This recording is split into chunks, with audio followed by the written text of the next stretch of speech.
Hi, how you doing? Okay, today is Beltane, which is April 30th or May 1st. Today is May 1st this year. And Beltane it's one of I got my s'more made.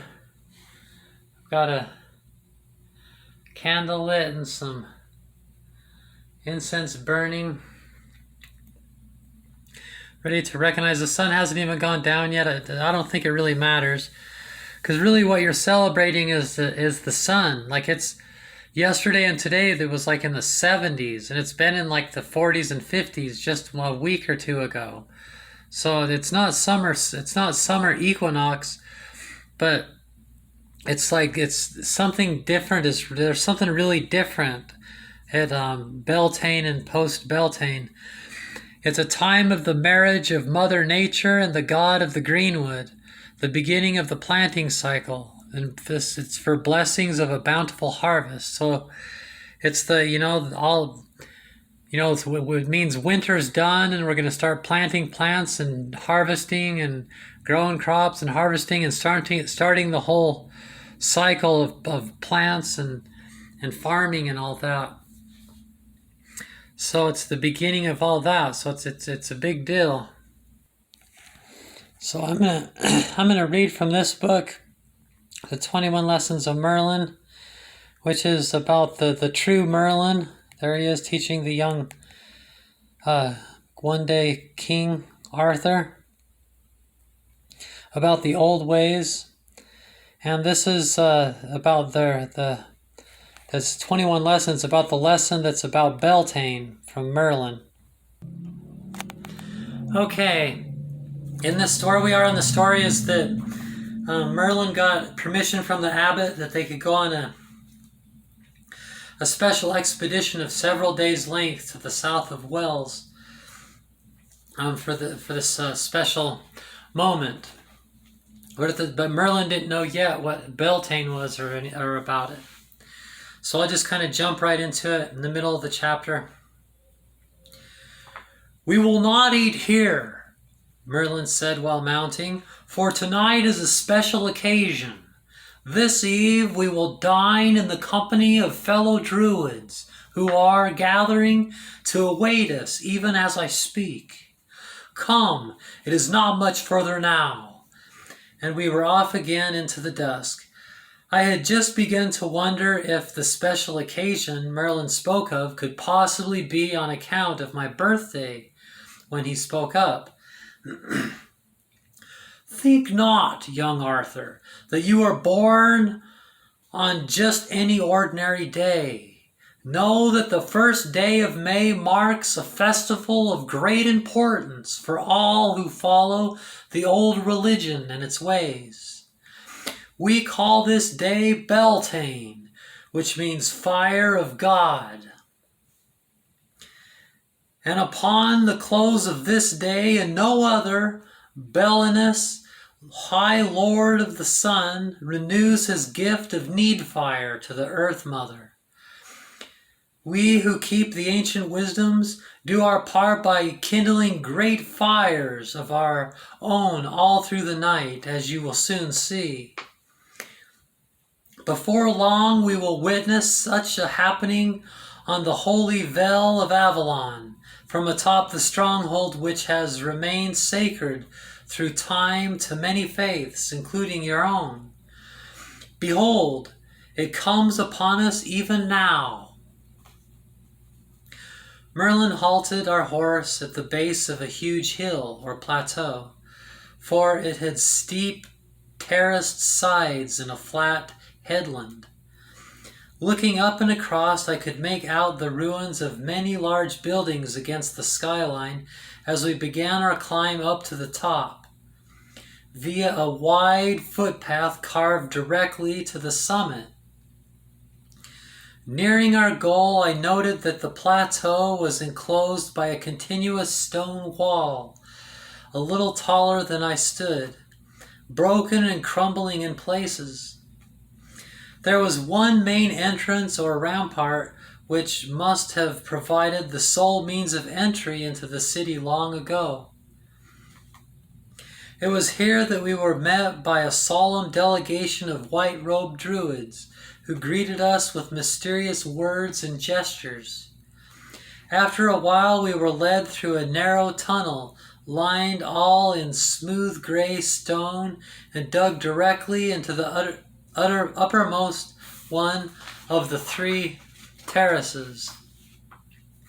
After following this a distance of 10 paces or so, we emerged into a spacious underground chamber, brightly lit by dozens of torches, all set into iron rings about the walls. There was one huge round table in the very center of the room, whose surface was cut from a single cross-section of some giant tree. Around this sat 30 or so druids dressed in a festive array. The table itself was heavy laden with foods of every sort, and to this we added what we ourselves had brought before joining into the festivities. The meal was wonderful, full of rare foodstuffs from the earth and sea, while the conversation was every bit as varied and exotic. I soon realized that these druids had gathered to observe the traditions of Beltane, at a place which was one of their sacred hilltops. And moreover, I learned that the man named Uther, brother of the newly dead king Rigatomus Pendragon, and heir to the royal house of Constantine, had just today seen crowded at the old Roman city of Ilchester. From there, he had made his way north to Glastonbury in order to receive not only the blessing of the Christian Church, but of the holy motherhood of Avalon as well, from she who is high priestess to the goddess. Over the years at Tintagel, I had always heard stories of the witch women of Avalon and their heathen ways, but these managed to leave me more intrigued than frightened, much to the distress of my fellow Christians. Despite all this information, I wondered just why the new king had selected such a day for his coronation. What was he trying to show? I was told that Uther followed well the Christian ways of his father, but if so, why be concerned with the blessing of pagan Avalonia? And why mingle a kingship with the earth festival of Beltane? Even further, I had questions within questions. For example, how was it possible for all the druids present to know me by name, when I had seen none of them before? And how did I, another child of Beltane, fit into all of this? Questions. "Come with me outside, Arthur," Merlin spoke firmly into my ear, "for there are sights I would have you see from the hallowed ground above." Broken from my daydream, we passed back through the stone tunnel and out into a clear night filled with stars. Merlin directed me to the footpath which returned us to the plateau's entrance. This time we went through the stone rampart and emerged onto a vast expanse of fallen timber and carven rock. It was evident that here lay a once prosperous city, probably Roman from the pillars and fragments of statues strewn everywhere. Apart from the ruins themselves, the place had an air of raw beauty to it which captivated me, made me feel lightheaded. The view of the surrounding countryside was breathtaking, its visual radius having been no less than 5 leagues. The place enchanted me. We wound our way among countless toppled structures while making for the extreme northern back of the hill. Here we halted as Merlin pointed straight ahead under Polaris, towards a sight I shall never forget. Far off in the distance could be seen a high, rounded hill, outlined dramatically by what I took to be dozens of bonfires, and literally thousands of handheld torches in procession around it. Nowhere else in the surrounding lands could be seen a single blaze, for they were all gathered about this one hill. You see, before us is the sacred Beltane Fires which, each year, surround the Vale of Avalon from dusk until dawn, the Druid explained. The fire itself is brought from our own holy isle of Anglesey by the Archdruid and a special congregation of brethren from all parts of the kingdom. And what a sight it is! The flaming brand in procession down the ancient oak walk to the shores of the lakes, from whence it is conveyed by barge into the hands of the lady herself. And then it is done. The spark of life has once again been delivered unto the feet of the Earth Mother. Ah, Arthur, the sights you have yet to see.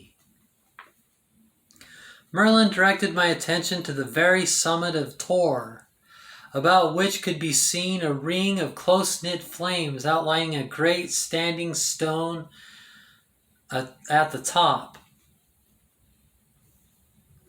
It is within that place that the new King Uther Pendragon will receive his blessing from the High Priestess, he continued, who is also known to the common folk as the Lady of the Lake. Britain is indeed lucky that Uther is such a wise man, who understands that not by Christian sanction alone will a ruler be able to maintain hold on this land. Here Merlin made a broad sweeping gesture across the tableau before us. As you can see, there are many in Britain who still evoke the elder gods for support and guidance, even though the procession of these latter years has been great. At this, Merlin's voice trailed off sadly.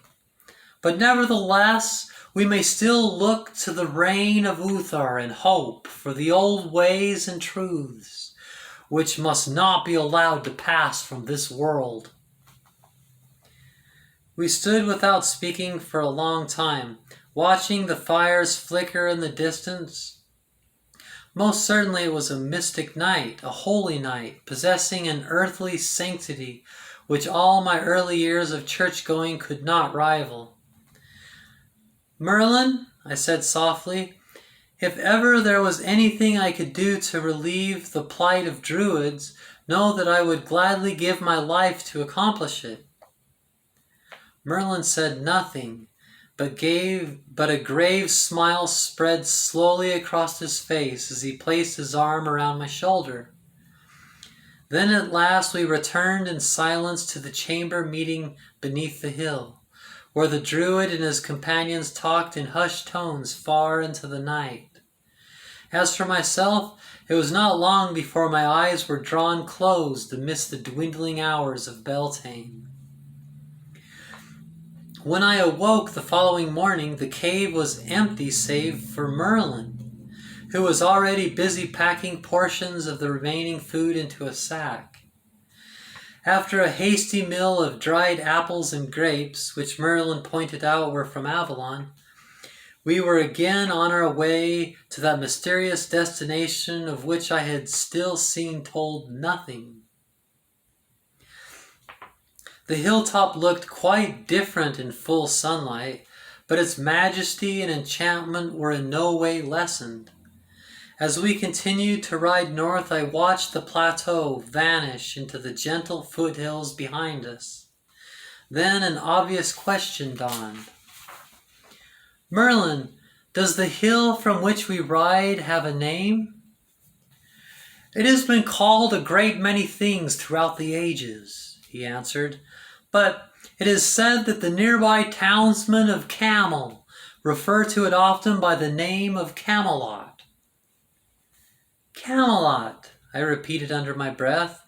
What a perfect name for such a noble site. Some day it would please me to return here. Overhearing my thoughts, Merlin chuckled quietly to himself. And of this, he added, I have no doubt. Asked or unasked for, something tells me that you will surely get your wish.